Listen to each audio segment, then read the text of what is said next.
जय हिंद। आज हम लोग स्टडी करेंगे अल्कोहल, फिनॉल एंड ईथर, जो क्लास 12 की केमिस्ट्री में इम्पॉर्टेंट टॉपिक्स है। उसमें आज हम लोग पढ़ेंगे फिनॉल के बारे में।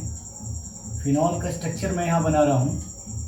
ये बेंजीन का स्ट्रक्चर है। अगर आप इस पर OH लगा दो तो ये फिनॉल हो जाता है, या फिर इसको हम alternate single and double bond से भी डिनोट कर सकते हैं। बेंजीन को डबल किया, सिंगल डबल सिंगल डबल, और इसके साथ OH लगा दिया तो ये फिनॉल का स्ट्रक्चर हो गया।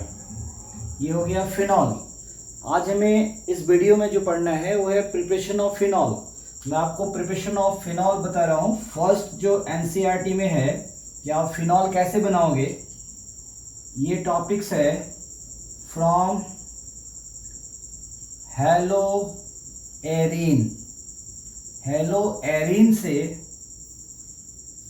हम लोग फिनॉल बनाएंगे। हेलो एरिन का स्ट्रक्चर कैसा होता है पहले आप वो देखें। ये बेंजीन का स्ट्रक्चर है। अगर ये X that means halogen group से जुड़ा हो तो इसे बोलते हैं hello Erin. Chlorine, bromine, iodine हो सकता है ये, तो हेलो एरिन हो गया। तो हेलो एरिन से कैसे बनाएंगे आप इसे देखिए। हेलो एरिन हमारे पास है दिया हुआ, ये है हेलो एरिन। ये मैंने यहाँ बेंजीन का स्ट्रक्चर बना दिया और इस पे लगा दिया हैलोजन ग्रुप X। इसकी रिएक्शन हमने करा दी NaOH के साथ और HCl के साथ। इस X को हटाने के लिए हमें यहाँ पर हाई टेम्परेचर यूज करना होगा। High temperature and high pressure. इससे क्या होगा, ये जो NaOH है, Na पे प्लस चार्ज और OH पे माइनस चार्ज आयंस टूटेंगे। ये न्यूक्लियोफिलिक है तो ये जाकर इस कार्बन पर अटैक करेगा और ये OH इसके साथ जुड़ जाएगा और ये जो X है, हैलोजन है, ये बाहर निकल जाएगा। तो आपके पास जो रिजल्ट आएगा वो कुछ इस तरह से आएगा। ये हो गया आपका OH ग्रुप। ये OH न्यूक्लियोफाइल जब इस पर अटैक किया तो OH के साथ जुड़ करके ये बना दिया फिनॉल। और ये जो X है इस Na के साथ बाहर आ गया, ये हो गया NaX। तो हेलो एरिन से हम फिनॉल कुछ इस तरह से बनाएंगे। दूसरा मेथड जो है NCERT में वो है from benzene sulphonic acid. Sulphonic acid. अब ये बेंजीन सल्फोनिक एसिड का स्ट्रक्चर कैसा होगा, ये स्ट्रक्चर कुछ इस तरह से होगा। ये बेंजीन है, इस पर SO3H लगा होगा।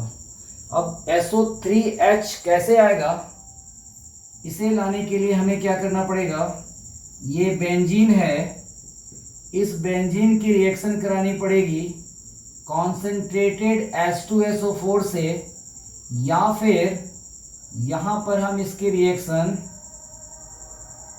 ओलेम से करा सकते हैं। ओलेम क्या होता है, H2SO4 के सॉल्यूशन में जब SO3 गैस हम पास करते हैं तो ओलेम बनता है। इससे जब आप रिएक्शन कराओगे तो SO3H बन जाएगा, that means benzene sulphonic acid बन जाएगा। और इससे हमें बनाना है फिनॉल।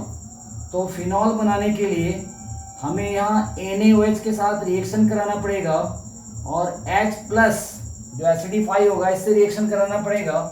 तो इस बेंजीन पर OH आ जाएगा और इस तरह से हमारा फिनॉल बन जाएगा फ्रॉम बेंजीन सल्फोनिक एसिड से। थर्ड जो है, इसे मैं रफ कर रहा हूँ, थर्ड आप देखिए। थर्ड है फ्रॉम बेंजीन डायजोनियम सॉल्ट। तो इसे मैं लिख रहा हूँ फ्रॉम बेंजीन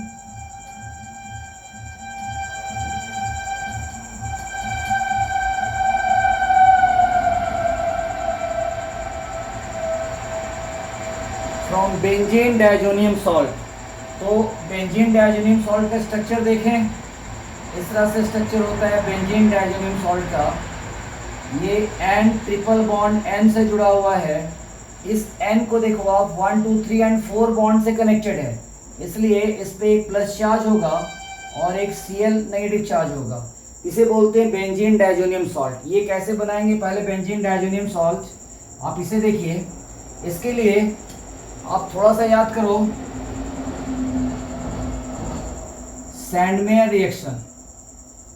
सैंडमेयर्स रिएक्शन आपने क्लास 11th में पढ़ा होगा आई थिंक।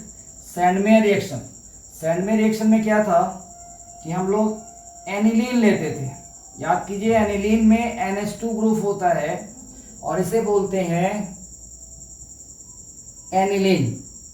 इस एनिलीन में NaNO2 और HCl इसके साथ अगर रिएक्शन करा दिया जाए तो ये हमारा बेंजीन डाइजोनियम सॉल्ट बन जाता है। और इस बेंजीन डाइजोनियम सॉल्ट को अगर हम वाटर के साथ हीट कर दें, वार्म कर दें, तो ये हमारा जो प्रोडक्ट देता है ये फिनॉल है। ये इसकी थर्ड मेथड हो गई। फोर्थ मेथड को स्टडी करें। आई थिंक यहाँ तक आपको समझ में आ गया होगा। फोर्थ मेथड है फ्रॉम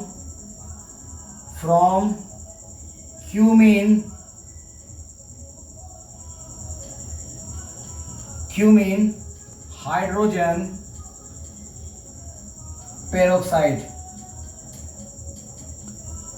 तो क्यूमीन का स्ट्रक्चर पहले देखें, इसे मैं रफ कर रहा हूं। यहाँ देखते हैं हम लोग पहले क्यूमीन का स्ट्रक्चर कैसा होता है, फिर क्यूमीन से हम लोग क्यूमीन हाइड्रोजन पेरोक्साइड बनाएंगे। ये है क्यूमीन का स्ट्रक्चर। ये तो बेंजीन का स्ट्रक्चर हो गया। यहाँ से C लगाइए, CH3 होगा, एक और CH3 जोड़े तो इसे मैं S3C लिख देता हूँ और यहाँ पर ये H हो गया। ये क्यूमीन का स्ट्रक्चर हो गया। इस क्यूमीन का रिएक्शन ऑक्सीजन मॉलिक्यूल्स के साथ आप करा दीजिए।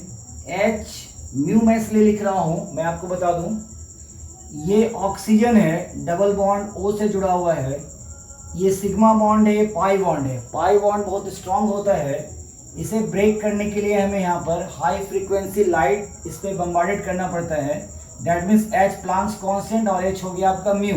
तब जाकर ये टूट जाता है सिंगल बॉन्ड में, और ये जो है ये एक इस पे आ जाएगा और एक इस पे शिफ्ट होता है, तो ये दो फ्री रेडिकल्स बनाते हैं। अब ये जो ऑक्सीजन है ये इस हाइड्रोजन के साथ जुड़ेगा, यहाँ तो जुड़ेगा नहीं, इसके साथ जुड़ेगा। तो ये स्ट्रक्चर कुछ इस तरह से हो जाएगा।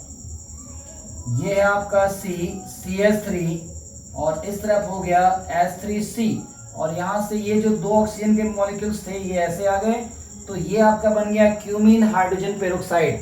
अब इसमें आप H2O के साथ इसे रिएक्शन करा दो, H+ HD5 होगा। तो ये क्या होगा, जब आप इसका रिएक्शन इसके साथ कराओगे तो ये पार्ट्स,